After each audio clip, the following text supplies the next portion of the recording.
खबर शामिल करते हैं नवा लाहौर से। असरार हुसैन शाह की रिपोर्ट के मुताबिक मुश्किल की इस घड़ी में फलस्तीन को तनहा छोड़ना बहुत बड़ा जुल्म है। अंजुमन तलबा इस्लाम नवा लाहौर के जरिए तमाम फलस्तीन पर होने वाले जुल्म सितम के खिलाफ एहतजाजी मुजाहरा किया गया, जिसकी क़यादत मरकजी रुकन ATI पाकिस्तान अदनान अशरफ सियालवी ने की और खुसूसी शिरकत हजरत अल्लामा मौलाना इजहारुल हक सियालवी ने की। इस मौके पर अदनान अशरफ सियालवी रुकन ATI पाकिस्तान ने गुफ्तगू करते हुए कहा कि इस मुश्किल वक्त में जब पूरा आलम कुफ्र मिलकर फलस्तीन यानी क़िबला अव्वल पर जुल्म सितम के पहाड़ गिरा रहा है, 57 इस्लामी ममालिक का खामोश तमाई बने रहना इससे बड़ा जुल्म है।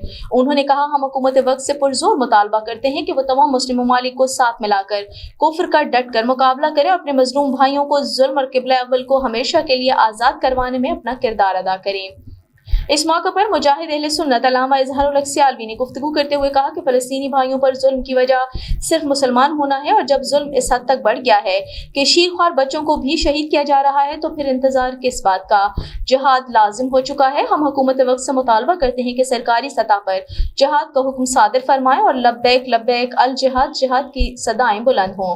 इस मौके पर इलाका भर से सियासी और समाजी और मजहबी शख्सियात ने भी खुसूसी शिरकत की और आखिर में पूरे आलम इस्लाम की सरबुलंदी और फलस्तीन की आज़ादी के लिए खुसूसी दुआ की गई।